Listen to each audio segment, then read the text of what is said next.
안녕하십니까. 잘 지내고 계셨습니까? 이제 또 제 영상을 찍을 그날이 왔네요. 이번 영상은 이제 제 다음 선생님께 인수인계하는 영상을 만들어 보도록 하겠습니다.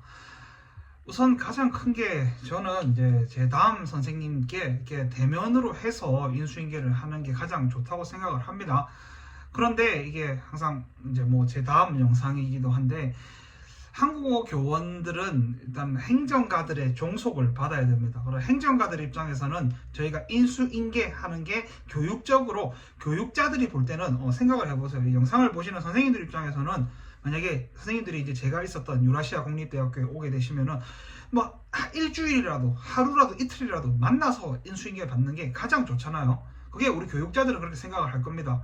그런데 행정가들은 그거는 이렇게 자기들 뭐 예산을 써서 해야 되는 게 아니라고 생각하기 때문에 제가 모르겠습니다. 이제 다음 선생님을 일단은 뭐 선생님 오실 것 같긴 한데 제 학교에 그분을 제가 만나서 직접 다 인수인계를 할 수 있을지 없을지는 모르기 때문에 지금 영상을 만들도록 하겠습니다.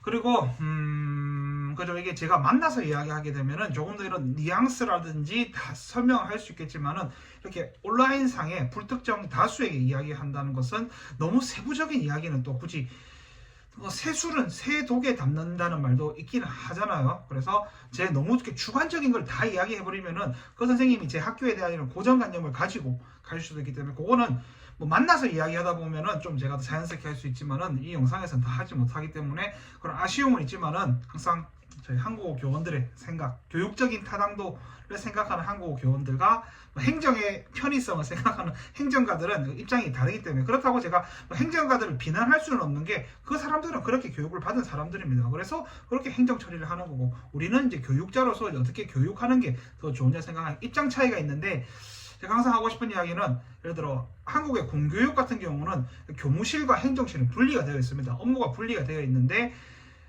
한국어 교원은 이제 행정실 아래에 종속된 저희가 교원들입니다. 제가 그래서 행정실에 항상 지도를 받아야 되고 행정실이 상관처럼 되는 한국어 교원의 현실이긴 한데 뭐 이거에 대해서 너무 비난적으로 얘기하는 거는 제가 뭐 다음 영상에 또 하도록 하고 아무튼 제가 만나서 할 수 있으면 정말 좋겠습니다. 근데 그러지 못할 경우를 대비해서 인수인계 영상을 만들어 보도록 하겠습니다. 그래서 이제 이 영상을 보시는 선생님께서 뭐 카자흐스탄에 오시게 된다면은 다양한 도시들이 있습니다. 그리고 제가 있었던 아스타나만 하더라도 뭐 세종학당도 오실 수도 있고 그다음에 국립국제교육원 파견으로 뭐 2군데 혹은 3군데 대학들이 있으니까 파견 오실 수도 있을 것 같습니다. 그래서 제가 말하는 관점들은 카자흐스탄의 아스타나 수도입니다. 수도의 유라시아 국립대학교 같은 경우는 뭐 아스타나에서 가장 이제 한국학이 발달된 유일한 한국학 학사 석사 과정이 있는 학교이다 보니까 제가 이제 말하는 게 제가 있는 학교에 오실 선생님은 그냥 이대로 받아들이면 되는데 다른 지역, 다른 카자흐스탄에 가는 선생님들은 카자흐스탄은 전 세계에서 가장 큰 내륙 국가입니다. 그래서 뭐 알마티에 가시는 선생님은 뭐 비슷한 수준으로 받아드셔야 되는데 알마티나 아스타나가 아닌 선생님께서는 조금 그러니까 저는 이제 가장 좋은 학교에 가장 좋은 도시에 있었던 관점이고 아닌 경우는 조금 다르게 볼 수도 있다라고 뭐 가장 큰 예로 학습자들의 학습 동기 관점이 저도 제가 한국어 교원을 이제 올해 이제 8년 차인데 이 정도로 학습 동기가 부여된 학생들을 처음 봤습니다. 이제 한국어 학과가 아니라 한국학 학과다 보니까 한국의 정치, 경제, 사회, 문화, 문학 같은 것도 같이 공부를 합니다. 그래서 저도 아직 안 읽어본 뭐 한강 작가의 채식주의자도 한국의 문학, 제가 있는 학교 나중에 말하겠지만은 동방의 문학이라고 하기 때문에 뭐 한, 중, 일, 아랍, 인도 이런 거의 문학까지 하시는 과정에서 뭐 그 교수님께서 한강 작가에 대해서 학생들에게 많이 물론 뭐 러시아로 읽어봤지만은 이렇게 설명을 해주셨다 하더라고요. 그런 학생들은 그죠 저는 뭐 수업 시간에 정치는 잘 이야기하려 않으려고 합니다. 제가 먼저 이야기를 꺼내지를 않은데 학생들이 질문을 하게 되면은 뭐 좀 조심스럽긴 한데 뭐 질문을 제가 그거 몰라요라고 이렇게 뭐 조용히 해라고 할 수는 없는 거잖아요. 그래서 이런 학습 동기들이 우선 상당히 높았거든요. 그래서 이걸 감안하시고 이제 선생님이 이제 보셨으면 좋겠습니다. 그래서 크게는 카자흐스탄의 생활에 대해서 간단하게 말씀드리고 그 다음에 아스타나라는 도시의 생활에 대해서 간단하게 말씀을 드리겠습니다. 그리고 저는 저한테 좀 특이했던 상황이 언어, 카자흐스탄의 언어랑 우리 생활에 관련해서 말씀을 드리고 마지막으로는 제가 있었던 유라시아 국립대학교에 대해서 알려드리겠습니다. 마지막으로 유라시아 국립대학교 같은 경우는 제가 중앙아시아 한국학 교수협의회라는 이런 단체가 있었고 제가 거기에 학술지를 투고해뒀거든요. 그래서 자세한 사항은 제가 그 학술지에 투고하신 거를 보게 되면은 학기 편제라든지 뭐 제가 뭐 한계점이나 개선 사항에 대해서 그걸 게재를 했고 이 영상에도 제가 그 링크를 달아두겠습니다. 그래서 그거를 보시는 게 조금 더 정확하게 보실 수 있는 것 같습니다. 물론 제가 영상에서는 어느 선까지 이야기하는지 잘 모르겠더라고요. 그래서 만약에 유라시아 공립대학교에 가시는 선생님들은 혹은 뭐 그 학교의 대학교들의 학기 편제가 조금 더 자세하게 궁금하신 선생님들은 그 학술지를 보시는 것도 하나의 좋은 방법이 될 것 같습니다. 자, 첫 번째로 이제 카자흐스탄에 오시게 되려면 먼저 뭐 비자를 받으셔야겠죠. 비자 같은 경우는 저희 뭐 한국에는 여권 파워가 세기 때문에 뭐 막말로 무비자로 와도 한 달간은 될 수 있긴 한데 가능한 비자를 받고 오는 게 뭐 권장 사항이긴 합니다. 하지만 제가 있었던 도시 아스타나 같은 경우는 아스타나에 와서 비자를 받아라 이런 식으로 저뿐만이 아니라 다른 아스타나에 계신 선생님들이 되는 것 같더라고요. 그래서 그거는 뭐 선생님께서 뭐 세종학당으로 파견 오시든 국립국제교육원을 파견 오시든 뭐 코이카로는 더 이상 안 올 것 같긴 한데 뭘로 오시든 뭐 아스타나 같은 경우는 비자를 와서 받는 것으로 저도 그렇게 했고 제가 2년째 아스타나에 와서 비자를 받는 방식이었고 다른 선생님도 그렇게 받는 것 같습니다. 그래서 저 같은 경우는 이제 유라시아 국립대학교에서 비자를 발급을 받았습니다. 하지만 뭐 한국에서 받아진다면 받고 오는 것도 좋은 방법인 것 같습니다. 특히나 저희 같은 부산 사람들에게 희소식이 카자흐스탄 같은 경우가 이제 서울에서도 받을 수 있지만은 부산에서도 영사관이 있어서 받을 수 있습니다. 그래서 뭐 받고 와질 수 있으면은 받고 오시는 것도 괜찮을 것 같습니다. 비자 다음으로도 두 번째 중요한 게 인이라고 납세자 번호라는 말 그대로 인 그러거든요. 이게 뭐 한국인으로는 주민등록번호 혹은 이제 뭐 외국인 등록번호 같은 거죠. 개인 납세자 번호라서 뭐 세금 번호인데 저희가 따로 세금을 낼 필요는 없습니다. 근데 아무튼 납세자 번호라고 해서 이게 거의 뭐 그냥 외국인 등록증 같은 겁니다. 그래서 모든 공식적인 일을 할 때는 여권과 인이 있어야 되기 때문에 선생님이 이제 카자흐스탄에 오시게 되면은 인 발급 같은 경우도 조금 서둘러서 학교 측에 이야기하든지 뭐 파견 기간에 이야기하든지 그래서 인 같은 경우는 당일날 바로 발급이 됐거든요. 근데 이게 뭐 제가 말한 아스타나니까 된 거고 당일날 발급이 되고 이제 핸드폰으로 그게 옵니다. 그러면은 뭐 종이로 주면 계속 들고 다녀야 되는데 핸드폰으로 오다 보니까 그거 보여줘도 여권이랑 함께 있으면은 유효하다 적혀 있거든요. 그래서 인 발급도 비자 다음으로는 인 발급을 조금 더 신경을 쓰셔야 됩니다. 그래서 비자와 인 같은 경우는 조금 뭐 이제 공식적인 그래서 실생활까지는 아닌데 실생활에서 가장 중요한 결국 카스피거든요. 카스피가 여기 이제 은행인데 카스피 은행이 없이는 카자흐스탄 생활이 거의 불가능하다고 제가 작년에 이제 제 다음 오시는 선생님께 제가 사전 연수를 하게 됐는데 그때는 카스피 없이는 생활을 할 수 없다라고 제가 엄청 강력하게 이야기를 했습니다. 근데 보니까 뭐 카스피가 없더라도 할릭이라는 더 큰 은행이 있어서 할릭 정도 있으면 괜찮지만은 통상적으로 볼 때 카자흐스탄 생활에서 카스피를 빼고는 혹시나 뭐 주변에 카자흐스탄에 계셨던 분이 있으면은 카스피 없이 카자흐스탄 생활이 되냐 하면은 안 된다고 저는 이야기를 해왔습니다. 그런데 지금 최근에 보니까 이제 뭐 카스피가 외국인에 대해서 계좌 개설을 뭐 당분간인지 평생인지 모르겠습니다. 당분간은 계좌 개설을 이제 안 해준다고 합니다. 이렇게 되면은 그죠? 카스피가 없으면은 저는 이제 생활할 수 없다고 생각했는데 또 막상 이제 다음 이제 선생님 다음 이제 기수 선생님들이 오셨을 때는 한 분은 뭐 할릭으로도 뭐 생활은 된다고 합니다. 생활은 된다고 하는데 그게 만약에 새가 날개가 두 개가 있으면은 날개 두 개를 하나가 못 나는데 뭐 날개도 아니고 저희 같은 경우는 뭐 신장이 두 개 중에서 하나를 떼도 뭐 살 수 있다는 것처럼 할릭을 사용한다는 것은 뭐 두 개 중에 하나만 사용하고 있는 신장을 하나만 사용하는 저는 그런 느낌을 생각하거든요. 그래서 선생님이 오실 때는 카스피가 이제 어떻게 정책이 바뀌었을지 모르겠지만은 일단은 무조건 카스피를 만들어야 됩니다. 카스피 은행이 없이는 생활하기가 너무너무 힘듭니다. 귀찮아집니다. 그래서 저는 뭐 딱히 카자흐스탄에 처음 1년 동안은 혹시나 몰라서 이제 현금을 가지고 다녔는데 현금 쓸 일이 없어요. 그냥 하다못해 구멍가게에 가더라도 다들 카스피 개인 계좌를 가지고 있기 때문에 뭐 카드가 안 돼도 뭐가 뭐 다 안 되더라도 대부분 여기서 QR로 결제하겠는데 뭐 카드도 되면 카드가 안 되든 QR이 안 되든 개인 계좌번호로 이체를 해버리면 되기 때문에 카스피 계좌 이체가 있는 한은 뭐 현금 쓸 일이 없습니다. 이거는 뭐 하다못해 카자흐스탄 시골에 가도 제가 뭐 몇 번 여행을 했을 때도 굳이 현금 쓸 일이 없습니다. 공공 화장실도 카스피 QR로 다 해결이 됐습니다. 그래서 뭐 아스타나 같은 경우는 버스 요금, 알마티 같은 경우는 따로 뭐 온네이라고 해서 카스피로 이제 버스 요금 결제가 안 되는데 알마티를 제외하고는 제가 뭐 투르키스탄이나 아스타나나 다른 도시들은 버스 요금도 다 카스피로 되고 핸드폰 요금을 낸다든지 온라인 쇼핑도 뭐 우리나라 쿠팡처럼 빨리 나누지만은 카스피라고 하면은 집으로 이제 뭐 배달을 시키면 여기는 이제 문 앞에 두고 가는 문화가 아니라 전화를 해가지고 직접 받으러 가야 되는데, 카스피 그 박스가 있거든요. 길거리에 보면 빨간색 박스가 있습니다. 그러면은 그 배달원이 그 박스에 넣고 가면은 제가 그 박스를 찾아가면 되는 시스템이기 때문에 상당히 편합니다. 그리고 뭐 이제 저 이제 물 같은 거 무거운 거는 요거는 아스타나 혹은 알마티만 가능하고 다른 지역은 안 되겠지만, 아무튼 아스타나 기준으로는 물을 배달시킨다든지, 마그넘이라고 큰 가게가 있는데 거기서 이제 온라인 주문이 되니까 바로 배달을 도스타바로 배달을 해주고, 그 다음에 뭐 여기서 이제 배달의 민족처럼 뭐 볼트나 이제 얀덱스나 그런 것들도 다 카스피로 연동돼서 결제가 되기 때문에 그런 것들이 뭐 한국에서 가지고 온 카드가 되기는 합니다. 근데 그러면은 약간 뭐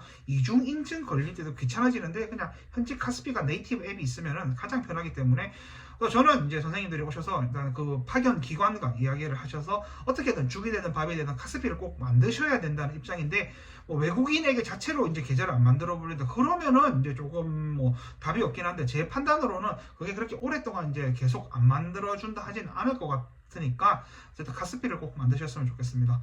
그리고 이제 뭐 카자흐스탄의 화폐는 탱게라 그러는데, 이제 우리나라 돈 계산할 때는 지금이 이제 뭐 1탱게가 2.9 얼마, 2.789 왔다 갔다, 저는 그냥 곱하기 3을 하거든요. 그래서 그냥 뭐 300탱게면은 900원 900원 미만인데 뭐 800 블라블라인데 그냥 곱하기 3을 해버리는 게 편합니다. 그래서 뭐 1탱게가 3원이다 이렇게 생각하는 게 편합니다. 3 넘어가는 경우 간혹 있긴 한데, 대부분 뭐 2.78 지금은 이제 9까지 되던데 그 왔다 갔다 하는데, 그냥 3 생각하면은 조금 편한 것 같습니다. 그 다음에 이제 필수 어플리케이션 같은 경우가, 일단은 뭐 얀덱스라고 러시아 회사인데, 뭐 카자흐스탄도 구 소비에트 유니언 담당이다 보니까 얀덱스가 뭐 택시도 되고 이제 음식 배달도 되고 가장 편합니다. 그래서 택시를 타실 일이, 택시비가 뭐 그렇게 비싸지는 않더라고요. 근데 제가 뭐 버스 비용을 알고 나니까 택시가 비싸 생각되는데, 또 급할 때는 택시를 타야 되고 그렇게 부담되는 수준은 아니기 때문에 얀덱스라는 앱을 꼭 가셨으면 좋겠습니다. 이제 근데 저처럼 이제 1년 반 정도 지난 사람들은 얀덱스 같은 경우는 이제 택시비를 이제 고정돼서 제가 그렇게 바꿀 수 있는 건 아니에요. 근데 뭐 이제 그 택시의 등급을 이코노미냐 비즈니스냐 뭐 이렇게 바꿀 수 있긴 한데, 그 금액을 바꿀 수 있는 건 아닌데, 인드라이브라는 앱이 있거든요. 그것도 뭐 아스타나에서는 똑같이 써집니다. 다만 인드라이브의 장점은 가격을 내가 제시해서 기사랑 이제 흥정을 하는 식으로 될 수 있는데, 뭐 처음 오신 분들 같은 경우는 뭐 정신없고 바빠 죽겠는데 그거까지 하실 필요 없고 그냥 얀덱스 쓰시면 되는데, 택시에서 조금의 요금을 아껴보고 싶다. 아껴봤자 뭐 200탱이면 600원 정도 아끼는 건데, 저는 그렇게 급하지 않을 때는 인드라이브를 씁니다. 인드라이브를 쓰면은 뭐 조금 가격을 내가 정할 수 있으니까.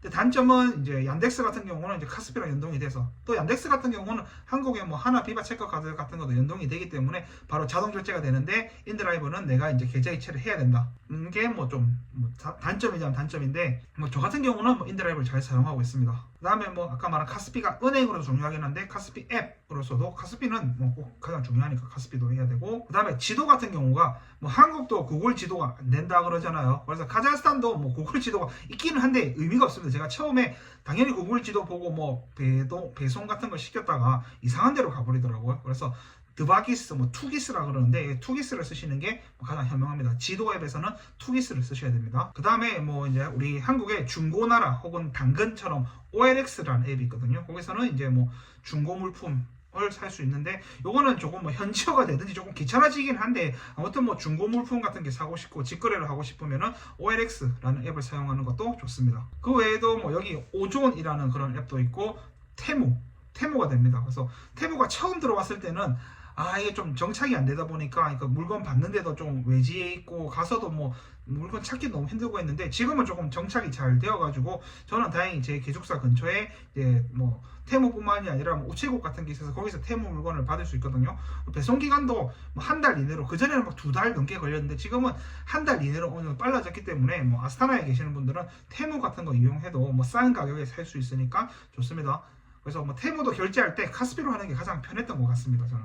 그 다음에 또 제가 이제 말했죠, 하나 비바 체크카드 같은 경우가 조금 더 저는 유용하게 썼습니다. 이게 뭐 제가 하나 비바 체크카드에 광고를 받아서 말씀드리는 건 아니고, 신기하게 2024년 중순부터 지금까지 계속 이제 뭐 여러 통화들을 이제 인출 수수료 무료 그런 이벤트를 하더라고요. 거기에 다행히 저는 기대도 안 했는데 카자흐스탄 탱게도 들어가기 때문에, 저 같은 경우는 이제 원화로 월급을 받기 때문에, 한국 돈으로 월급을 받기 때문에 그거를 이제 탱게로 뽑아 쓸 필요가 있잖아요. 그래서 뭐 하나 비바 체크 카드를 가지고 가서 여기서도 카스피 ATM에서 돈을 뽑는 게 가장 편합니다.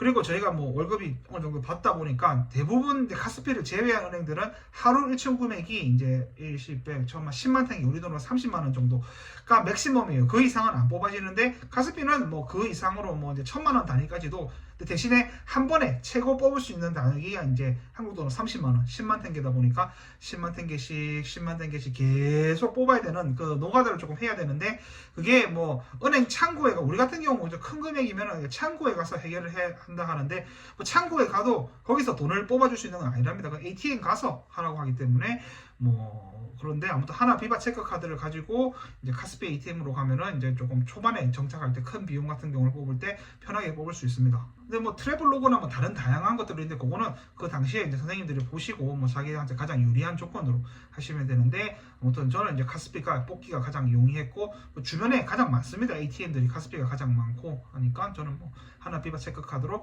카스피 ATM에서 이제 그러려면 이제 하나 비바 체크 카드 쓰시려면은 하나머니 들어가셔서 이제 탱기로 환전하는 절차가 있긴 합니다. 그걸 하셔서 돈을 뽑으시면 됩니다. 그리고 결제 같은 경우는 그러니까 저 같은 경우는 이제 탱기로 이제 현지인처럼 쓰고 싶은 그런 마음이 있는데 여기도 이제 뭐 한국만은 안 되지만은 한국 아직도 뭐 IC 칩으로 이렇게 삽입을 하든지 마그넷을 긁어야 되는데 한국을 제외한 대부분의 나라들은 이제 컨택리스 NFC라 그러잖아요. 그게 되기 때문에 하나 비바 체크 카드 가지고 계시고 그냥 뭐 카드 단말기만 있으면은 갖다 대도 뭐 굳이 탱기로 환전 안 하셔도 원화 기준으로 빠져나가기도 합니다. 그래서 그렇게 해도 되는데 그러니까 저는 조금 현지인처럼 생활해보고 싶은 욕구가 많다 보니까 처음에는 말이 안 통하던데 그냥 뭐 카스피 하면은 알아듣잖아요. 그리고 삐레봇이라고 하면은 그 계좌이체 삐레봇이라는 단어가 계좌이체라는 뜻도 있고 그 다음에 이제 통역하다 번역하다 그래서 번역기도 삐레봇이고 돈을 보내다도 이제 그애들은 이제 러시아 애들은 이게 뭐 한국어로 번역하는 것도 삐레봇이고 계좌이체 송금하는 것도 삐레봇인데 중요한 단어죠. 삐레봇.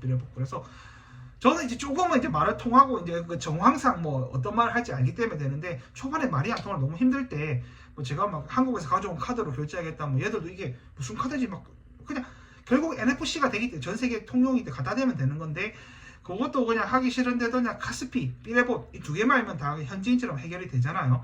그래서 저는 그런 욕구가 있다 보니까 이제 뭐 카자흐스탄 카스피를 쓰는데 뭐 그냥 하나 비바 체크카드나 트래블 로고 카드나 하다못해 애플페이를 써도 됩니다. 애플페이를 써도 이제 즉식 결제가 되다 보니까 뭐 그렇게 하셔도 상관없다고 생각합니다. 그 다음에 이제 통신사 같은 경우도 중요한데 여기서 뭐 메이저 통신사는 비라인과 크셀 정도가 있습니다. 저도 초반에는 이제 크셀을 사용했습니다. 그런데 이제 저는 이제 지금은 이제 한국어로 치면 알뜰폰이라고 이지라는 게 있거든요.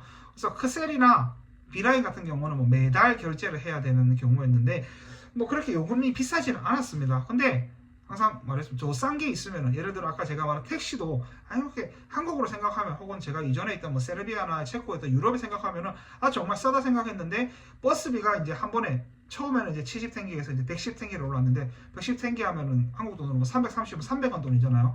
그 버스비를 알고 나니까 제가 이제 택시를 함부로 못 타겠더라고요. 그래서 그런 것처럼 핸드폰 요금도 처음에는 뭐 비라인이나 크셀을 하든 무제한 요금제 써도 우리 한국인 기준으로 해서 그렇게 비싸다고 생각이 안 들었는데 조금 더 지나다 보니까 IGI, Easy라는 게 있는데 이거는 이제 알뜰폰 개념이고 이제 제가 쓴 만큼 제가 데이터를 먼저 사서 이제 뭐 그 쓰고 모자라면 충전하고 카스피 카드로 충전하면 되니까 이렇게 쓰다 보니까 더 싸졌거든요. 그래서 이제 뭐 초반에 오시는 선생님들은 그냥 뭐 크셀이든 비라이든 내 숙소 근처에 내 도시 근처에 비라이든 크셀은 뭐 어느 도시든 잘 됩니다. 근데 조금 이제 대도시가 아닌 분들은 비라인이 조금 더 이제 광범위한데 도시 안에서는 이제 5G가 뭐 말은 5G인데 LTE가 느리긴 한데 뭐 대도시에서는 뭐 크셀이 조금 더 이제 잘 퍼져 있고 근데 도시가 아닌 곳에서는 비라인이 이제 가장 제 느낌으로는 뭐 이제 비라인이 이제 SKT 같은 느낌이죠. 근데 이제 조금 더 이제 좀 뭐 저처럼 심심하시거나 이제 뭐 알뜰폰을 사용해보고 싶다 그러면은 이제 이지 모바일을 쓰면은 저도 좋게 사용했고 뭐 어느 통신사든 e심이 지원이 됩니다. 서울말로 e심이라고 해야 되는지 근데 아무튼 알파벳 e심이라서 인베리드 심인데 e심 지원이 됩니다. 그래서 뭐 한국에서는 뭐 갤럭시 몇 버전부터 제가 잘 모르겠는데 아이폰은 대부분 다 이제 뭐 아이폰 6 이런 거 쓰지 않은 이상은 e심이 지원되니까 한국에서 가져올 심은 물리심으로 꽂아두고 그 다음에 이제 e심으로 현지 번호 쓰고 그래서 한국에서 뭐 공인인증서나 뭐 본인인증 같은 거 할 때는 한국 물리심으로 써도 되고 그다음에 여기서 이제 이심 지원되니까 그렇게 쓰면 조금 편하게 쓸 수 있었습니다. 전반적으로 뭐 카자흐스탄의 생활비라고 하면은 뭐 평균적으로 보면은 한국보다 뭐 GDP 수준도 낮고 이제 생활비도 낮습니다. 근데 저는 이제 제가 뭐 다양한 나라에 살다 보니까 GDP 수준이 낮다 말은 빈부격차는 더 심합니다. 그래서 부자들의 관점에 보면은 뭐 서울에 사는 부자들과 아스타나 사는 부자들 중에 누가 더 부자냐면 여기도 이제 산유국이고 천연가스가 나기 때문에 아스타나 부자들이 저는 더 부자라고 봅니다. 그래서 조금 이제 아스타나는 이제 수도고 이제 도시다 보니까 조금 내가 좀 비싸게 먹고 싶다. 그래서 처음에는 아니 뭐 비싸봤자 얼마나 비싸냐고 가장 좋은 데 가서 먹으면은 아 이건 제가 한국에는 제가 부담될 정도의 가격도 나오더라고요. 그래서 뭐 조금 더 럭셔리한 그런 문화를 즐기고 싶으면은 아스타나는 훨씬 한국보다 비싸게 이제 써야 되는데 평균적인 물가는 뭐 한국보다는 저렴하다라고 저는 생각을 합니다. 여기까지가 이제 카자흐스탄에 대한 것이었고 이제 조금 더 구체적으로 아스타나라고 하면은 그죠 뭐 유튜브에 쳐보면 아스타나가 뭐 유령 도시니 뭐 그런 말이 나오는데 그거는 뭐 그 사람들이 이제 여행객으로 뭐 왔으니까 그렇게 되는 거고 여기 뭐 유령 도시라고 생각이 되지는 않습니다. 이게 뭐 예를 들어서 뭐 외국인이 서울에 와서 강남만 보고 가면 그 강남이 서울을 대표하는 게 아니잖아요. 그리고 뭐 유령 도시라는 게 뭐 인구가 그렇게 뭐 그죠 아스타나 인구가 부산시보다 작다 보니까 뭐 그렇긴 한데 뭐 그게 유령 도시라서 뭐 그렇게 막 엄청 무섭고 그러진 않습니다. 다만 조금 이제 저한테 힘들었던 게 강풍과 추위. 뭐 추위는 뭐 근데 이 추위를 더 힘들게 만드는 게 강풍이거든요. 그래서 뭐 거짓말이라고 안 믿으시겠지만은 제가 그 강풍 때문에 몸이 뒤로 밀려나갈 때가 있더라고요. 그러면 이 뚱뚱한 내가 그렇게 밀려나갈 정도면은 아닌 정상 체중을 가진 사람들은 정말로 좀 힘들 수도 있고 그리고 항상 뭐 제가 좋아했던 이제 전 선생 지금은 이제 다른 나라에 가 계신데 그분이 이제 아스타나에 있을 때 눈동자가 시리다 하더라고요. 그건 조금 좀 MSG가 가미됐다 생각은 하는데 근데 그분 말씀은 뭐 나머지 이렇게 마스크로 다 가릴 수 있는데 눈동자는 가릴 수가 없잖아요. 그러니까 눈동자가 탁 이렇게 눈을 뜨는 순간 눈동자가 싹 얼어간다. 그렇게 대놓고 거짓말을 하시는데 뭐 그렇다고 합니다. 저 같은 경우는 눈동자가 시린 건 못 느꼈는데 이렇게 코 속에 이제 코털이 있는데 거기 확 코털이 얼어버리니까 숨쉬기가 힘들 정도가 있고 밖에 한 10분 정도만 있다 보면은 이렇게 허벅지가 시리다는 경험을 해서 제가 아스타나 오기 전에는 저는 추위를 더 좋아하는 사람이라고 이야기를 했습니다. 더위는 뭐 벗으면 끝도 없으니까 너무 더우면 싫은데 추우면 뭐 껴입으면 되는 거 아니냐라고 생각하고 살았는데 아스타나에서 그 강추위와 강풍을 이제 맞고 나서는 사람이 좀 겸손해야 된다. 그래서 저도 추운 것보다는 차라리 더운 게 나은 것 같습니다.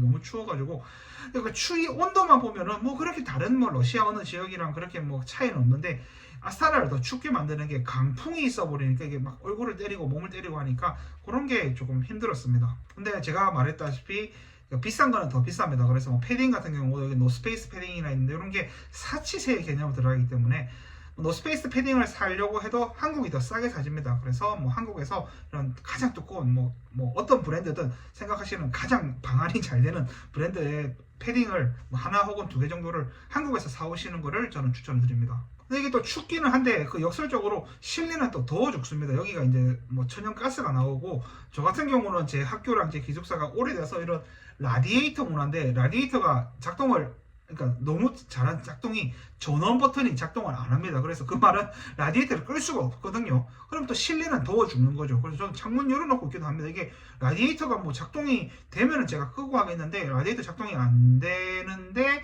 또 좋은 집이나 뭐 일반적인 뭐 건물은 또 작동이 켜고 끄고 되는 걸로 알고 있는데 제 기준으로는 제 기숙사랑 제 학교는 라디에이터가 작동은 잘합니다. 근데 켜고 끄고가 안 되기 때문에 특히나 지금이 이제 3월 말이잖아요. 지금은 실내는 더워 죽습니다. 이게 라디에이터가 안 꺼져요. 더워 죽습니다. 그래서 뭐 겨울 옷은 제 기준으로는 패딩 뭐 1개, 2개 정도면 충분하고 이런 반팔을 조금 더 많이 가져서 실내에서는 또 반팔을 입고 있어야 되거든요. 얇은 옷이 더 많이 필요했던 것 같습니다. 그래서 여름 옷을 조금 더 많이 가져오셔야 되고 또 저를 힘들게 했던 게 건조함.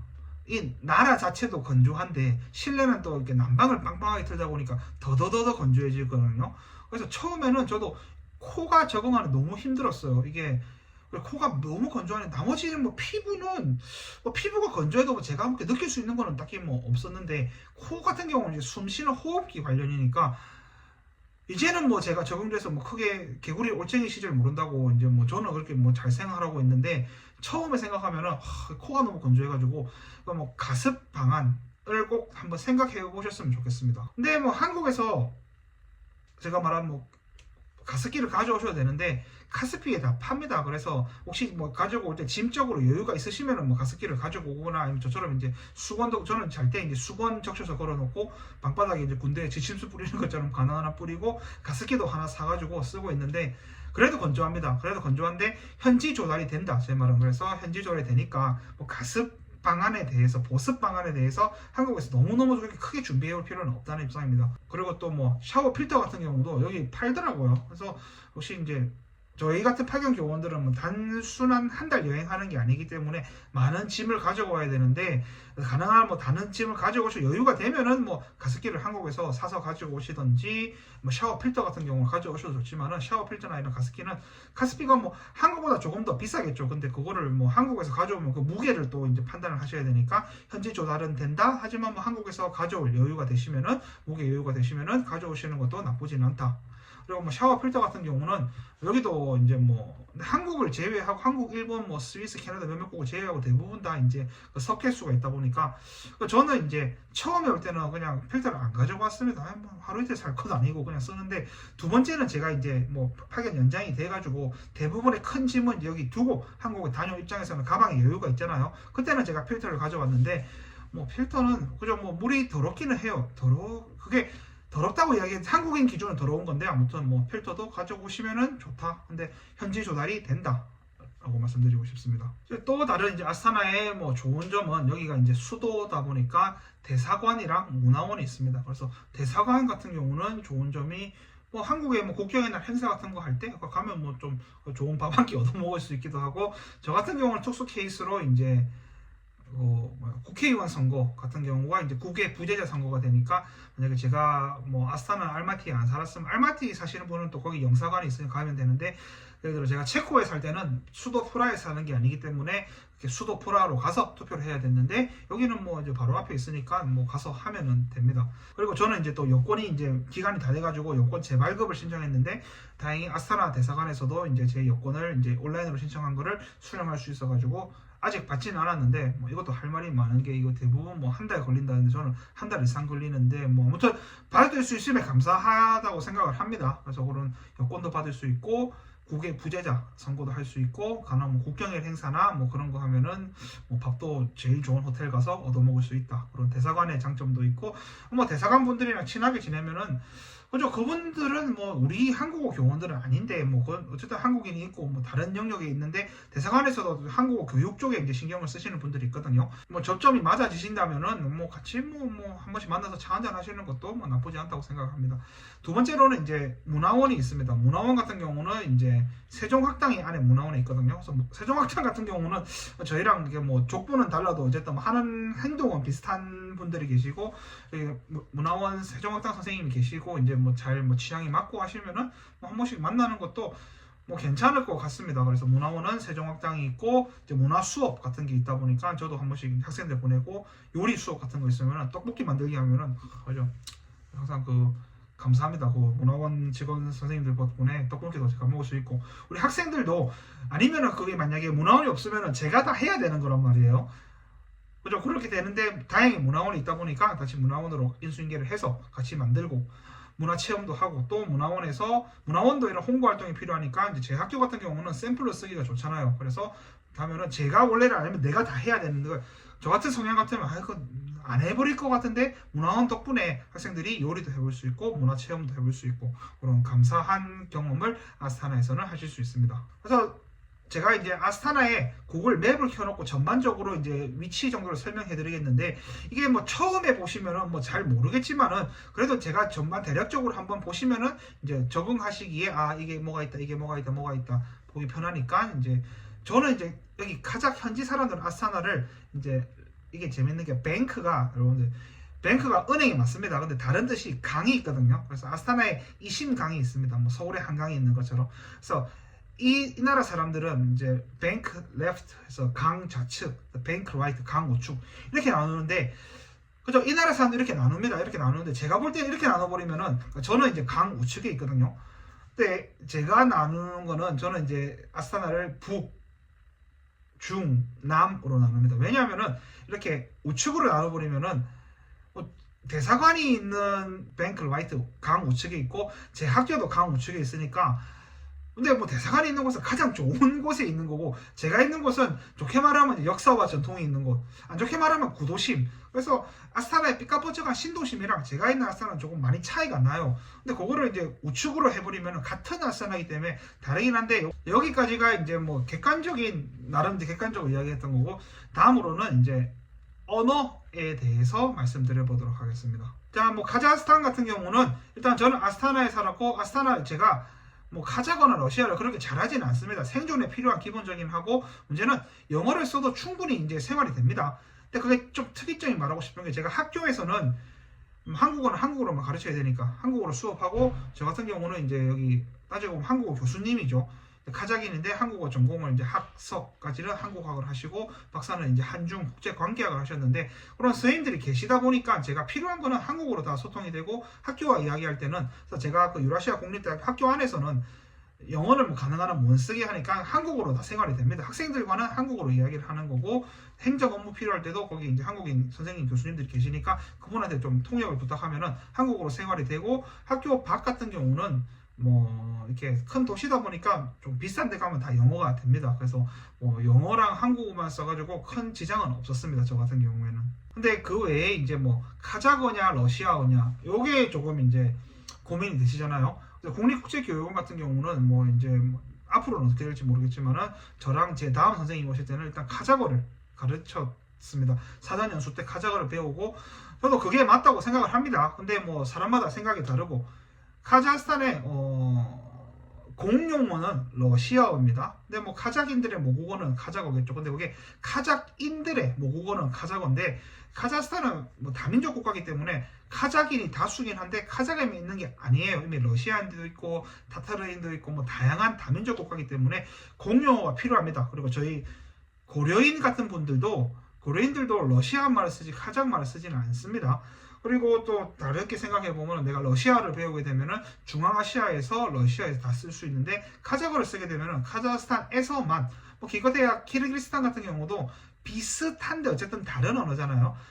그래서 뭐 카자흐를 쓰게 되면은 내가 카자흐스탄에만 살 수 있는데, 러시아어를 배우면은 뭐 러시아뿐만이 아니라 중앙아시아에 다 쓸 수 있으니까 그런 이점이 있습니다. 그래서 이점이 있는데, 제가 드리고 싶은 말씀은, 카자흐스탄이 이제 러시아의 식민지였잖아요. 그럼 우리 대한민국도 이제 일본의 식민지였잖아요. 그 식민지라는 게 카자흐 사람들도 알고 있어요. 자기들도. 근데 이게 조금 이제 정치적인 영역으로 가다 보니까, 특히나 또 어쩔 수 없는 게 고려인들도 있고 그다음에 러시아인들도 같이 살아오기 때문에 공용어의 관점은 있지만은, 그러니까 제가 이제 있었던 유라시아 국립대학교에서라서 좀 제가 더 그렇게 느꼈을지 모르겠지만은, 첫 인사는 드라스부이제라는 러시아 말이 아니라 살라마스즈베라는 카자흐 말로 인사를 합니다. 근데 이게 뭐 학술을 함에 있어서는, 학술적인 용어 쓰임에 있어서는 어쩔 수 없이 러시아 말을 쓰기는 한데, 제가 뭐 카자흐를 엄청 열심히 배워라 그렇게 말하는 게 아니라, 사전 연수 때 국립국제교육원 기준으로는 사전 연수 때 카자흐를 하잖아요. 그것만 배워도 충분하고, 그게 싫으면 그냥 하다못해 인사만이라도 드라스부이제가 아닌 살라마스즈베라고 하는 게 선생님들의 생활에도 더 좋다고 생각을 합니다. 저는 저희가 이제 만나는 이제 대면하는 사람들 대부분 이제 카자흐인들을 만나게 되는데, 저는 하다못해 숫자 같은 경우는 보르예크 우시토르스페스 알트제트 시에스토곤이라는 이게 이제 사전 연수 때 주영민 교수님이 노래를 불러주셔가지고, 그런 숫자만큼이라도 이제 저는 카자흐를 쓰려고 노력을 해요. 그러면은 이제 그 사람들도 알아요. 외국인이 카자흐를 써준다. 그러면 조금 더 감사한 마음을 가지는 것 같고, 그래서 제가 이제 제 친한 지인한테는 그냥 대단하게 카자흐를 대단하게 배우라 한 게 아니라, 뭐 사전 연수 때 쓰는 그것만, 뭐 어차피 그 파일 주시니까 그 파일 보고 뭐 일주일에 한 번을 보든 한 달에 한 번을 보든 카자흐는 그 정도만 해도 충분하고, 러시아를 써도 그 사람들이, 처음에는 저는 우리가 이제 일본의 식민지였잖아요. 그래서 외국인이 만약에 한국에 와서 일본을 쓰면은 때려 죽일 것 같잖아요. 근데 카자흐인들이 그렇게 받아들이지는 않아요. 그렇게 받아들이지는 않지만은, 카자흐를 우리가 써주면은 조금 더 고마워하는 게, 그거는 그냥 우리도 똑같이 인지상정으로 뭐 외국인이 와가지고 대도 안 하는 한국어인데 한국어를 쓰려고 하는 거랑, 저도 이제 외국인이 한국에 왔을 때 대놓고 그냥 영어 쓰면은 저 그냥 모른 척하고 갈 때도 있어요. 근데 좀 한국어 쓰려고 하는데 안 돼가지고 영어를 쓰면은 저는 최선을 다해 도와줄 겁니다. 근데 한국어를 쓰려는 성의는 보였잖아요. 그래서 제 개인적인 주관이긴 한데 아니 뭐 러시아 써도 상관없어요. 상관없는데 카자흐를 그래도 쓰는 신용이라고 했을 때는 이게 카자흐인들이 더 좋아하고 제가 있는 학교에서는 그죠 제가 카자흐를 잘하는 게 아니에요. 그냥 뭐 인사 제가 하는 카자흐가 살라베스즈베 메는 아텀 손성도 맨 옹투스 카레에단 킬뎀 그 다음에 맨 오트스 베스트 자스타문 이 정도 하거든요. 이것만 해도 쇼맨십으로 충분합니다. 그래서 이 정도는 우리가 지드라스부이체보다는 살라메스즈베 지드라스부이체 러시아말로 안녕하세요. 살라메스즈베가 카자흐말로 안녕하세요. 그다음에 카일르 탕 하면 아침 인사 탕, 콘, 캐시 그래서 아침, 점심, 저녁 인사 정도는 그래서 뭐 파견 교원 선생님 혹은 제 후임 교원 선생님 혹은 제 후배 교원 선생님으로 오신다면은 저는 당연히 카자흐를 써야 된다고 이야기를 합니다만은 뭐 러시아어를 쓴다고 해서 뭐 이 카자흐 사람들이 왜 우리 식민 지배 국가만을 쓰냐 그렇게 반발을 가지지는 않습니다. 근데 그들의 마음 제가 좀 카자흐인들이랑 친하게 지내보면은 제가 뭐 그렇게 사회생활을 잘하는 것도 아니고 사회생활에 관심도 없는데 어쨌든 저는 카자흐를 썼잖아요. 그래서 저희 학과장은 항상 제가 뭐 카자흐를 너무 잘 써가지고 요즘 좀 부끄럽기는 한데 아무튼 그 사람들도 그걸 아는 거잖아요. 저 외국인이 와가지고 카자흐를 쓰려고 한다. 나라의 이제 기조도 조금 이제 카자흐를 많이 이제 통용화하려고 씁니다. 그렇기 때문에 이제 저는 이제 선생님이 카자흐를 대단하게 쓰는 것도 아니고 그냥 사전 연수 때 쓰는 거 그거 정도만 그냥 뭐 한 달에 한 번 정도 그냥 반복하면서 보는 게 어떨까라고 생각을 합니다. 저는 항상 다른 나라들을 많이 다니면서 이제 그 사람의 머리와 대화를 하고 싶으면 영어를 쓰고 그 사람의 마음과 대화를 하고 싶으면 이제 그 현지어를 쓰라고 모국어를 쓰라고 배웠거든요. 여기서는 머리로 영어가 그렇게 잘 되지는 않기 때문에 뭐 머리로 대화하고 싶으면 그냥 러시아말로 수업 시간에도 러시아말로 주고받으면 충분합니다. 근데 그 학생들과 혹은 학교에서 만나는 사람들과 길거리에 만나는 사람들의 마음과 대화를 하고 싶으면 저는 카자흐를 써야 된다고 생각을 합니다. 그 다음으로 이제 제가 있는 학교에 대해서 말씀드리겠습니다. 다시 한번 말씀드리지만 학교에 관해서는 제가 이제 학술지 투고를 했기 때문에 그걸 보시는 게 가장 깔끔하게 될 수 있습니다. 이 유튜브 세상에서는 말을 너무 많이 하면 또 이게 지금 영상이 지금만 해도 너무 긴데 짧게 해야 돼서 학교 같은 경우는 간단하게 말씀드리면은 저는 이제 카자흐스탄의 수도에 있는 유라시아 국립대학교 국제관계학부 동방학과 소속입니다. 근데 제 수업은 이제 국제관계학부가 아닌 유럽 애들은 필롤로기라 그러고 이제 미국 사람들은 링기스틱스라 그러는데 언어 학부에 이제 영어 교사 지망생들의 수업도 하기는 합니다. 근데 제 소속 같은 경우는 뭐 선생님이 이제 비자를 처리해 준다든지 필요한 이제 가장 메인은 유라시아 국립대학교 국제관계학부 동방학과 소속으로 우리가 되어 있습니다. 여기 학생들이 이제 한국학 전공들이고 이제 언어학부 필롤로기아 혹은 미국 영어로는 링기스틱스라고 그러는데 그 학생들도 간혹 수업을 하는데 그 학생들은 영어 교사가 되고 싶은 입장인데 전공 수업도 대부분 이제 영어 교원 입장으로 맞춰져 있습니다. 근데 한국어도 배우긴 한다. 저도 뭐 어떤 학기에는 그 학생들 수업할 때도 있고 안 할 때도 있고 그래서 그 영어 학부 수업할 때는 저도 그냥 편해요. 영어로 해요. 그냥 영어로. 걔들 어차피 영어 선생님이 되는 애들이기 때문에 한국어는 그냥 약간 말로는 전공이라는데 우리가 한국인 관점으로 전공은 아니고 이제 뭐 취미로 하는 애들이니까 그 학생들은 저도 그냥 기대 수준도 조금 낮고 그냥 재밌게 영어로 한국에 대해서 알아보자 그 정도로 이제 수업을 하는데 동방학부는 조금 이제 한국학이다 보니까 조금 더 이거는 뭐 선생님이 판단하기 나름이신데 저는 그래도 이제 동방학부 학생들은 한국어는 한국어로 해야 된다. 죽이 되나 밥이 되나 한국어를 해야 된다라고 생각을 했습니다. 그리고 한국학은 학사, 석사 과정까지 존재를 합니다. 그래서 저도 이번 학기는 한국학 석사 학생, 대학원생 수업도 조금 하다 보니까 이 학생들도 조금 더 심도 있게 이렇게 다루어야 된다고 저는 생각을 합니다. 그리고 학부 같은 경우는 우선 동방학과로 입학을 하게 되면은 1학년 때 이제 세부 전공을 정하거든요. 그래서 이게 뭐 미국처럼 동아시아 학과가 아니라 여기는 오리엔탈 스터디라고 해서 동방학부, 동양학부이기 때문에 한, 중, 일 뿐만이 아니라 아랍어, 그 다음에 이란의 파시어, 그 다음에 뭐 간혹 뭐 인도어까지 뭐 한다는데 이런 오리엔탈이 다양하게 되는데 그 중에서 1학년 때 우선 이제 학생들이 하나의 세부 전공을 정하거든요.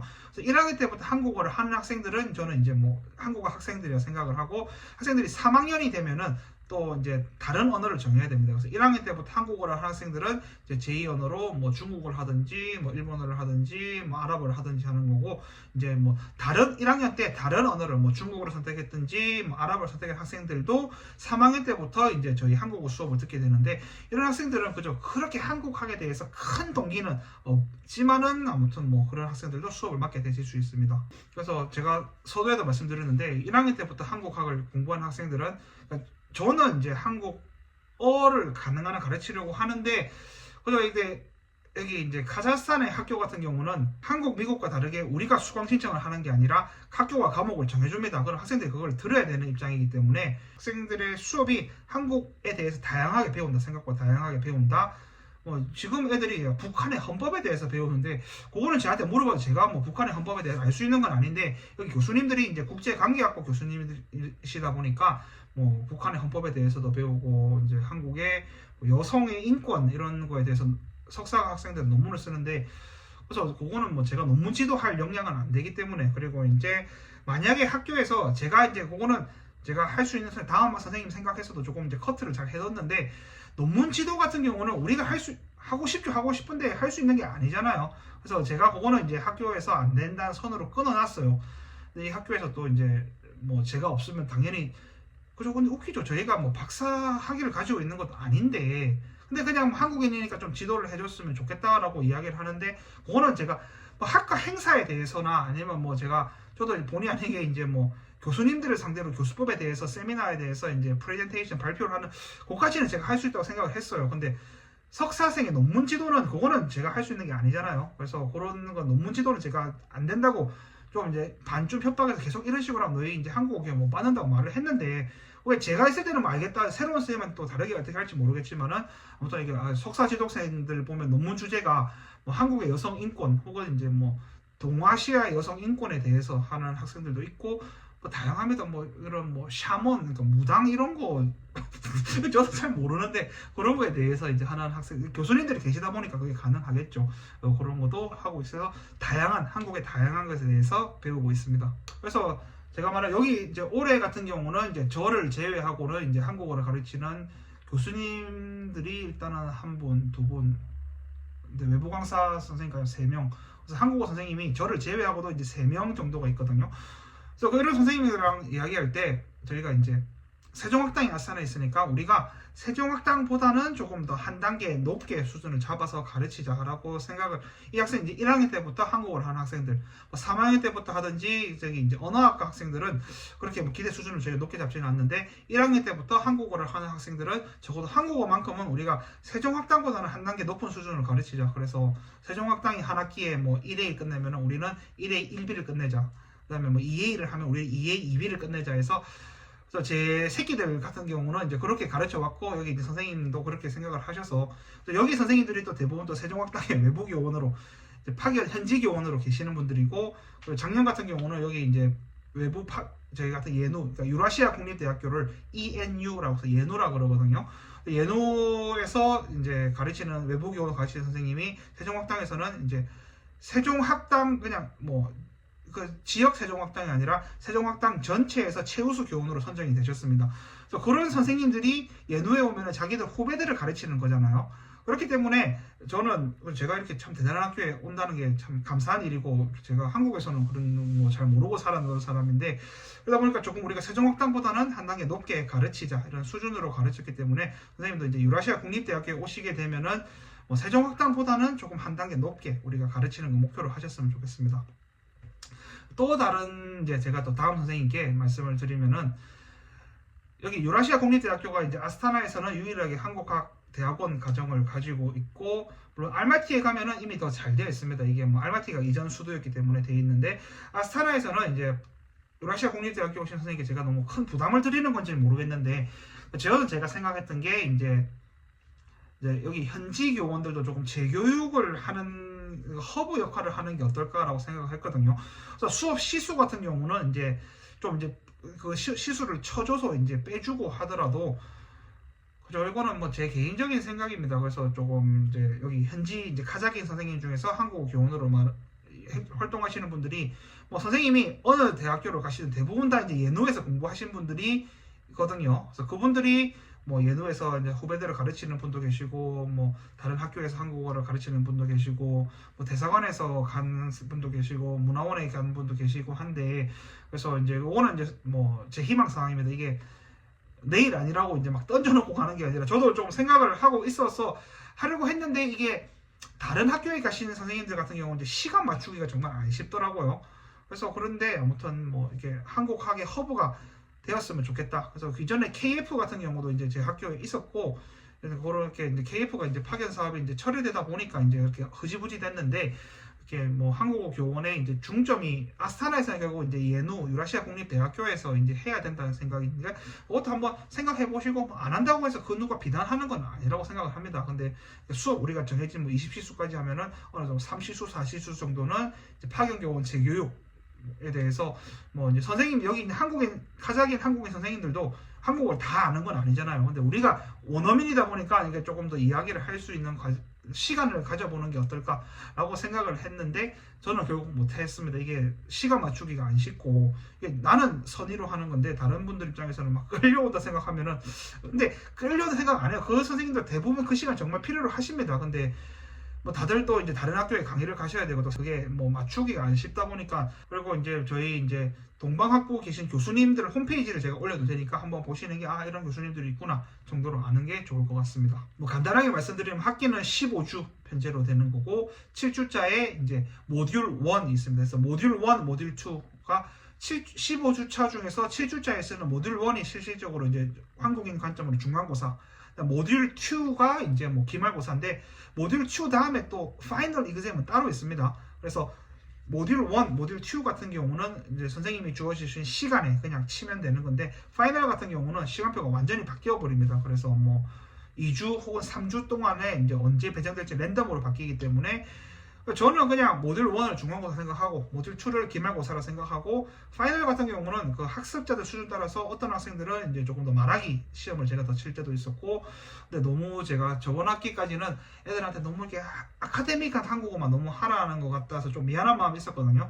그래서 이번 학기는 이제 그 1학년 때부터 이제 한국어 수업 들었던 전공 학생들은, 이제 저랑 2년 동안 공부한 학생들은 이번에는 이제 드라마로 공부하는 한국어 해가지고, 모듈 2까지는 일단은 학술적인 우리 한국어를 하고, 그다음에 이제 파이널 때는 영화 만들기, 영화 드라마 만들기. 그래서 수업 시간 드라마로 수업을 했으니까 그 스크립트를 가지고 쓰든지, 근데 그게 또 스크립트가 좀 이제 오래된 드라마, 예를 들어 별의 손 그대라든지, 그다음에 그 아이유 나오는 거 그 뭐고 호텔 델루나, 그거랑 이제 사랑의 불시착, 그걸로 공부했거든요. 이런 걸 해도 되고, 아니면 니들이 그냥 뭐 알아서 뭐 아무 드라마를 해서 뭐 1인에서 3인까지 해가지고 드라마 만드는 걸로 이제 평가를 하겠다, 그렇게 했거든요.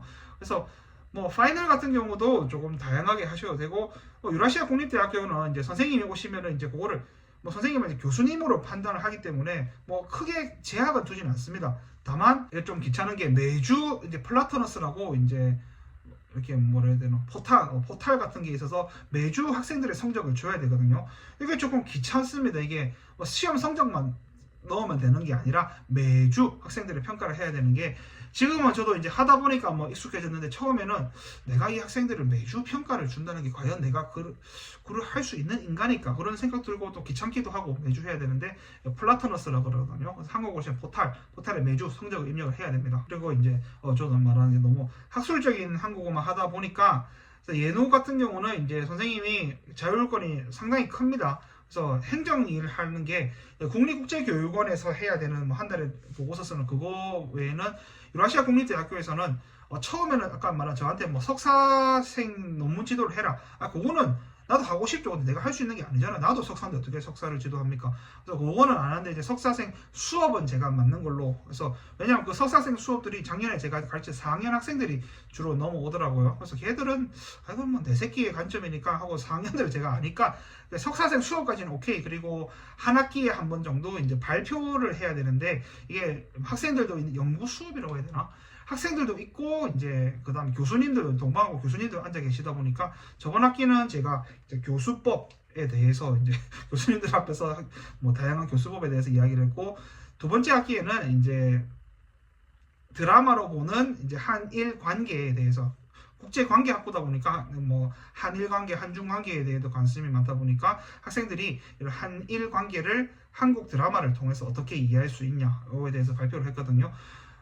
여기까지는 저는 오케이 했습니다. 근데 선생님 같은 경우도 이제 보시고 제가 할 수 있는 것은 이런 식으로 이야기하면 너희 이제 한국인 선생님 못 받는다라고 협박을 했는데 이게 또 뭐 어떻게 될지를 모르겠습니다. 그래서 선생님이 보시고 이런 학교에서 요구하는 게 이런 요구 사항만 제외하면은 뭐 선생님이 수업에 대해서는 학교에서 딱히 관여를 하지 않습니다. 그건 선생님이 전문가시고 전문가의 영역이라 보기 때문에 학교에서 크게 관여를 하지 않고 평가 방식에 대해서도 뭐 이게 관여를 하는 게 아니라 항상 해오던 방식이 있거든요.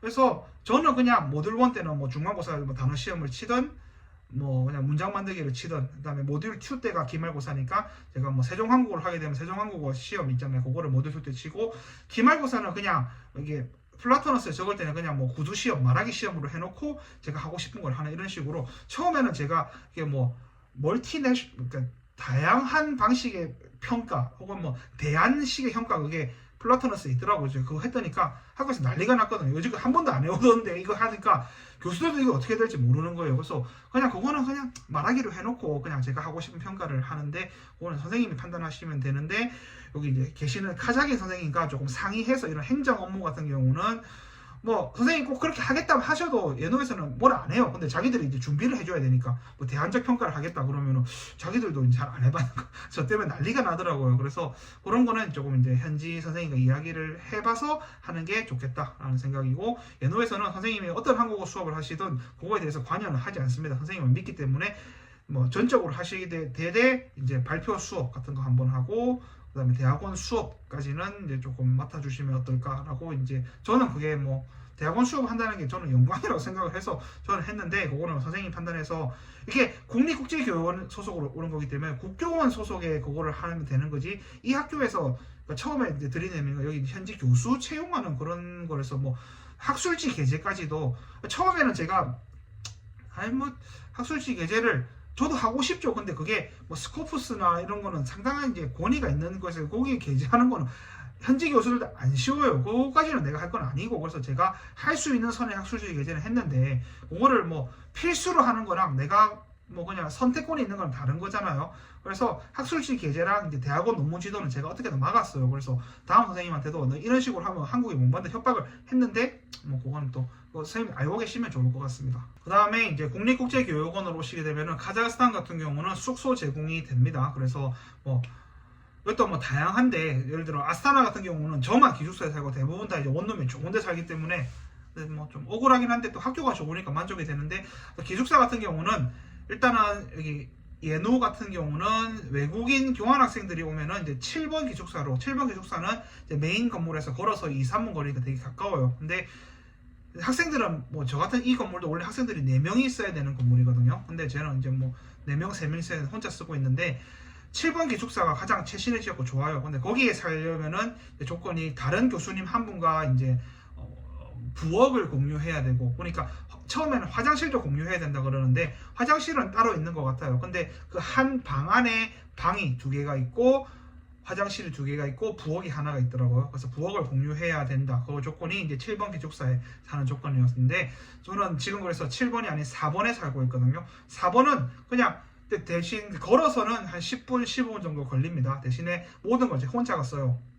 그래서 화장실도 혼자 써도 되고 부엌도 혼자 써도 되고 단점은 이제 세탁기 같은 경우가 이게 여기도 없다 보니까 여기가 이제 거의 한 10층 건물 정도 되고 상당히 많은 학생들이 사는데 세탁기가 5대밖에 없거든요. 그럼 학생들과 그 세탁기 경쟁을 해야 돼요. 저는 다행히 뭐 이번 학기는 이제 월요일 수업이 없어가지고 월요일 학생들 수업 갔을 만한 시간대 쓰려고 하지만은 대학교다 보니까 전공에 따라 수업이 다르잖아요. 그래서 세탁기가 개인 세탁기가 없어요. 그래서 그게 쓰기가 조금 힘든 점이 있는데 예를 들어 7번 기숙사 같은 경우는 그 한 방 안에 부엌에 세탁기가 있거든요. 그래서 그것도 개인 세탁기는 아니죠. 거기 다른 교수님 한 분과 세탁기를 써야 되는데 뭐 2명이서 하나 쓰는 거니까 그게 부담되지는 않는데 저는 이렇게 4번 기숙사에 살다 보니까 도보 시간은 이렇게 앞에 나가서 버스 타면은 뭐 금방 나갑니다. 근데 7번 기숙사 저도 잠깐 살아봤는데 거기는 그냥 걸어가면 돼요. 그냥 버스 뭐 시간 고려할 필요 없이 걸어서 2분, 3분이면 바로 이제 본관 건물에 가지기 때문에 너무 좋은데 같이 써야 된다. 그래서 저는 이렇게 막 문 쾅쾅 닫더라. 그 교수님인데도 문을 그렇게 쾅쾅 닫으니까 누군가 인기척이 느껴지는 게 싫어가지고 저는 7번이 아닌 조금 떨어진 4번에 사는데 4번에 사면은 이제 독립적으로 되는데 뭐 신식의 건물은 아니고 그래서 샤워도 저는 그 샤워 뭐 욕조를 정말 싫어하는데 7번 기숙사는 샤워식입니다. 샤워식 욕조가 없죠. 샤워식이기 때문에 써지고 화장실까지는 개인으로 주는 것 같아요. 근데 부엌을 같이 써야 되고 7번 기숙사는 좋아요. 좋은데 이제 공용을 써야 된다. 4번은 뭐 완전 오래된 건 아닌데 조금 오래됐지만은 이제 혼자 쓸 수 있는데 학교와는 조금의 거리가 있다. 이런 장단점이 있습니다. 그리고 이제 얘네들 말로 리모델링이라고 그러는데 우리 한국인 관점에서는 페인트 칠을 해야 되거든요. 그래서 페인트 칠을 할 때는 방을 빼줘야 됩니다. 그래서 국립국제교원 같은 경우가 저 같은 경우도 작년에는 이제 계약 기간이 6월 30일이었고 올해는 이제 7월 30일까지가 계약 기간인데 학교가 대부분 이제 5월 말, 그래서 6월 정도 되면 학생들이 다 빠지면은 그게 이제 여기도 이제 뭐 리모델링이라는데 전혀 뭐 한국인이 생각한 리모델링은 아니고 페인트 칠을 한다고 짐을 빼줘야 되거든요. 이런 게 조금 뭐 기숙사에서 하면은 단점이긴 하겠죠. 그래서 기숙사를 다 빼줘야 되는데 저도 이제 말하는 게 학교랑 이제 어쨌든 나는 계약 기간 이때까지니까 너희들이 조금 이제 계약 기간 신경을 써줘야 되는 거 아니냐. 그러면은 저 같은 경우 작년에는 이제 여기 4번 기숙사에 살다가 이제 뭐 7번으로 옮겨라고 말을 하기도 하고 아니면은 제가 뭐 마지막에는 좀 여행 다니다가 카자흐스탄 여행 다니면 되니까 짐은 맡아줘요. 이게 기숙사이기 때문에 짐은 맡아줍니다. 짐은 맡겨주고 제가 마지막에는 이제 뭐 카자흐스탄 내 여행을 하고 가니까 뭐 마지막 여행 때는 여기 기숙사에 안 살아도 되니까 그렇게 맞춰서 했는데 요거는 이제 유라시아 국립대학교 오시는 선생님은 이 학교가 뭐 KF 파견으로 와서 오지 않는 이상은 원룸을 잡아줄 것 같지는 않거든요. 그럼 기숙사에 사셔야 되는데 크게 기숙사가 좋은 점은 안전해요. 여기 들어올 때는 다들 뭐 철저하게 신원 확인을 하고 보내주니까 제가 딱히 문도 잘 안 잠그고 긴 장기간 여행 가지 않는 이상은 문도 안 잠그고 살고 CCTV가 다 있다 보니까 되게 좋은 점이 있는데 이제 선생님이 이제 계약 기간 만료되고 뭐 재파견이 되신다고 하더라도 일단 한국에 들어갔다가 와야 되는데 그때 짐을 맡기는 건 상관이 없는데 학생들은 이제 기말고사 끝나면은 이제 빠지고 이 나라 자체가 대부분 막 뭐 리모델링을 한다 그럴 때 저도 방을 빼달라 그러더라고. 왜냐하면 얘들 기준으로는 다 뭘 해야 되니까 뭐 페인트 칠을 하고 재정비를 하고 해야 되니까 그때는 이제 선생님이 이제 계약 기간 만료까지는 저희가 있어야 되는 관점인데 학교에서는 또 이제 리모델링을 한다. 그러면은 이제 뭐 이제 선생님이 이제 추후 방안을 이제 아스타나에 계시면 이제 동료 교원 선생님이 계시고 하면 그쪽으로 말씀을 드려도 되고 뭐 다양한 방안이 있는데 이런 거에 대해서는 이제 제가 선생님을 만나서 이제 페이스 투 페이스로 이야기하면은 이런 다양한 방안에서 알려드리겠는데 유튜브 영상에서는 뭐 어느 선까지 이야기될지 몰라가지고 선생님이 일단은 뭐 계약 기간 종료 기간이 있는데 학교는 기말고사가 끝나게 되면은 기숙사 리모델링을 해야 되니까 그때가 조금 비어요. 그래서 그때를 이제 어떻게 할지를 이제 잘 한번 생각해 보시는 게 좋을 것 같습니다. 그리고 뭐 아스타나에는 저는 이제 유라시아 국립대학교는 국립대학교에 있는데 또 나자르바예프 대학교라고 저는 유라시안 내셔널 유니버시티 ENU 예누라고 그러고 나자르바예프 유니버시티 NU라고 그러는데 그죠? 저는 예누 학생들은 누 그러는데 그 학교 학생들은 누라 안 하고 NU라고 하는데 나자르바예프가 이제 전 대통령입니다. 전 대통령. 지금은 토카예프고 전 대통령이니까 제 판단으로는 약간 김일성 종합대학이라고 하면은 가장 좋은 대학이잖아요. 그래서 전 대통령의 이름을 땄기 때문에 그 학교에는 이제 처음에는 이제 그 학교가 이제 공대로 엔지니어링으로 시작을 했는데 지금은 이제 어느 정도 인문학도 있고 한국어가 전공반은 없고 한국학 과정은 없지만은 한국학 센터는 있고 거기서 이제 인문사회학을 하시는 교수님이 그래서 뭐 한국에 대해서 한국어를 전공으로 배우지는 않는데 한국에 대해서는 이제 정치사회학적으로는 이제 있더라고요. 그리고 학생들이 교양 수준으로 배우고 있고 제가 알기로 이제 아마 국교원에서도 파견이 아마 되는 걸로 알고 있는데 그렇게 되면 이제 조금 더 발전을 하겠죠. 그러면은 그 학교가 뭐 라이벌이라고 하는지 모르겠는데 제 생각에는 뭐 NU가 더 좋은 대학이고 거기에 차이점은 NU 같은 경우는 모든 수업을 다 영어로 합니다. 그래서 입학을 할 때도 이제 영어 성적 어느 정도 보고 이제 입학을 하는 거고 제가 있는 학교는 영어 성적에 대해서는 요구는 없기 때문에 근데 그죠 뭐 한국학에 대해서는 조금 더 전문적으로 배울 수 있는 게 유라시아 국립대학교고 NU 같은 경우는 이제 교양 단계로 했는데 언어 단계는 교양의 단계지만은 한국의 뭐 정치, 경제, 사회 같은 경우는 거기도 이제 더 전문가인 한국어 교수님도 계시고 NU에 엄청 많은 한국인 교수님들이 계시더라고요. 근데 거기는 이제 뭐 공대로 시작하다 보니까 공대 교수님들이 많이 계신 거고 이게 뭐 저희처럼 한국학 전공 교수님은 이제 계시지는 않지만은 이제 NU 같은 경우도 상당히 좋은, 제가 말한 김일성 중앙대학이 북한에서는 가장 좋은 대학이니까 여기도 이제 전인 대통령 이름을 딴 학교이기 때문에 거기도 참 좋은 학교입니다. 그리고 그 다음에 MNU라고 이제 뭐 마사팟 뭐라고 그러는데 거기도 이제 한국어 전공은 아니고 법 전문 대학인데 거기도 이제 한국어를 이제 교양 수준으로 해서 조금 더 키워 나가려고 하더라고요. 그래서 이제 올해 같은 경우는 이제 뭐 아스타나 IT 대학교랑 유라시아 국립대학교랑 이제 그 세 개 다른 학교가 있었는데 이제 뭐 국립국제교육원 관점으로는 점점 이제 많은 대학에 이제 파견이 될 겁니다. 아스타나 같은 경우는. 그래서 거기 이제 아스타나가 좋은 점은 저도 이제 제 동기 선생님들은 뭐 아닌데 제 다음 선생님, 그래서 제가 이제 사전 전수를 했던 선생님인데 그 선생님들이 아스타나에 계시기 때문에 같은 교원끼리 만난다는 게 참 감사한 일이잖아요.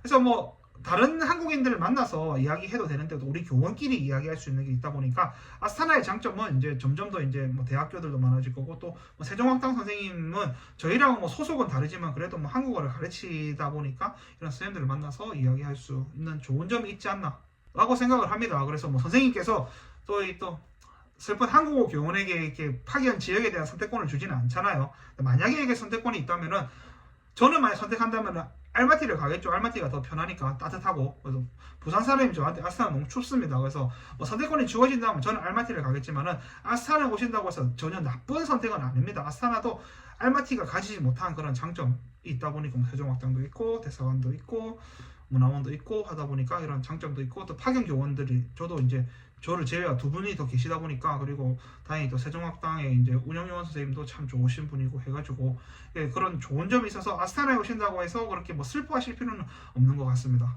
그리고 저는 이제 카자흐스탄에 이제 1년 반 제가 이제 최소 한 2년 정도 이제 있게 되는데 있다 보면은 제가 그 전 국가가 세르비아였잖아요. 세르비아에 있다 보니까 카자흐스탄도 아직도 러시아 문화가 참 많이 보여요. 얘네들도 이분들도 이렇게 정치의 영역인 것 같아요. 그래서 어떤 분들은 우리가 그냥 러시아랑 친하게 지내자. 근데 아니야, 우리는 가작의 민족성을 찾자. 이렇게 뭐 정치 영역인데 제가 볼 때는 상당히 많은 러시아의 문화권이 보이고 러시아인들도 많고 하다 보니까 뭐 그냥 러시아어가 편하신 분들은 카자흐스탄에 오셔도 편한데 그 언어가 이렇게 순수 러시아어도 아니라고 합니다. 이게 우리가 생각해도 그렇잖아요. 우리가 뭐 예를 들어 뭐 조선족들이나 고려인들의 그거 너무 다른데 아무튼 제가 그래서 셀비아에서 친하게 지낸 러시아 친구를 초대해가지고 여기서 한번 지내봤는데 그러니까 뭐 알아는 듣는데 자기들이 생각하는 그런 러시아어랑은 조금은 다르다. 근데 뭐 이해할 의사소통은 되는데 조금의 액센트가 있다라고 그렇게 했던 것 같습니다. 그래서 선생님들도 제가 이렇게 이 영상이 이렇게 좀 도움이 됐으면 좋겠습니다. 아스타나라는 곳에 오게 되면 막막하잖아요. 그래서 이런 것들을 이렇게 어떻게 해볼까 해서 제가 뭐 주저리 이야기했는데 잘 보시고 좀 도움이 됐으면 좋겠습니다. 혹시나 궁금하시거나 뭐 더 의문점이 있으면은 댓글 남겨주시면은 제가 성심성의껏 답변을 드리도록 하겠습니다. 그래서 저는 이제 아스타나를 떠나게 되었고 제 다음 선생님이 또 제가 참 인생에서 유라시아 국립대학교라는 좋은 대학교에 있으면서 이렇게 학생들을 참 학습 동기가 부여된 학생들을 만나는 거 막 행복한 게 없잖아요. 그래서 다음 선생님께서도 제가 좀 그 학생들을 어떻게 좀 잘 가르치게 될까. 특히나 조금 마음 아픈 게 제가 이제 2학년 때부터 쭉 가르쳐왔던 학생들을 졸업을 시키고 원래 저는 이제 떠나고 싶었는데 제가 또 다른 기회가 있어가지고 그걸 못 하다 보니까 근데 그 학생들을 선생님이 조금 저의 갭이 없이 해주십사 하는 마음에 영상을 찍어봤습니다. 그럼 또 다음 영상에 뵙도록 하겠습니다. 감사합니다.